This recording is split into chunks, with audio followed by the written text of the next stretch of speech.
So there was this girl, Natalie, that I met in my American history class. I mean, we would always flirt with each other, but she made it pretty clear that she had a boyfriend, and I respected that, so I kept it friendly. Now, we become pretty good friends, and after a little time passes, guess what happens? Her boyfriend cheats on her.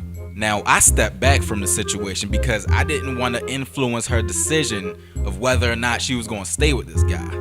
But when I seen she was really done with him, I moved on in and we started talking. So I would take her to the movies, maybe a fine restaurant here and there. But one day she switched it up on me and asked if she could come over my house. Now let me give y'all some background information. I've never had a girl come over my house before this, nor have I ever asked my moms if a girl could come over my house. But I disregard all that.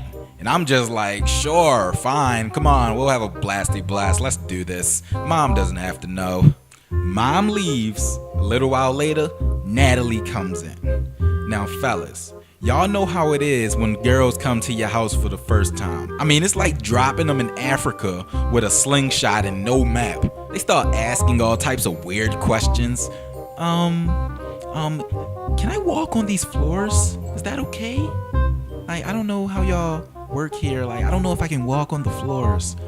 Yeah, you see, what we do here is that we actually float everywhere. We don't use floors.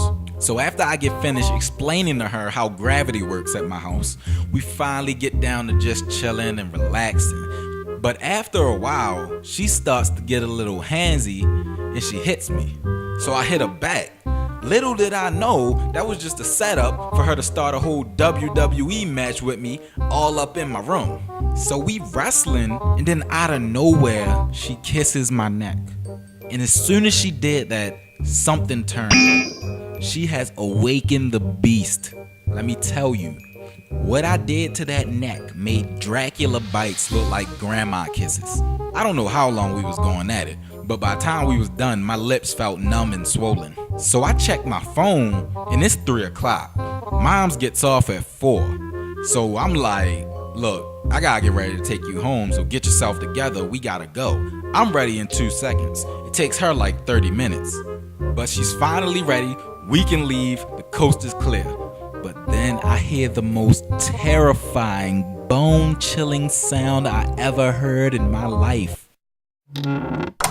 Devin, I'm home. I just froze for a second, but then I snapped out of it and I told Natalie, get in the closet.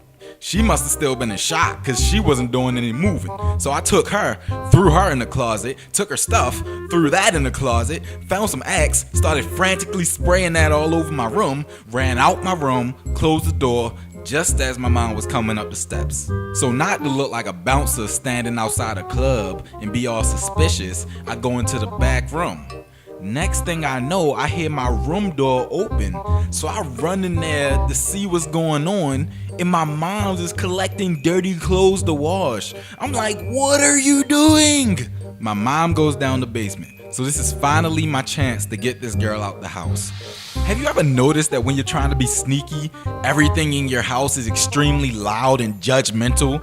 I'm walking down the steps, all I hear is, liar, sneak, terrible son. We finally make it to the front door, and I get Natalie out the house. Mission accomplished.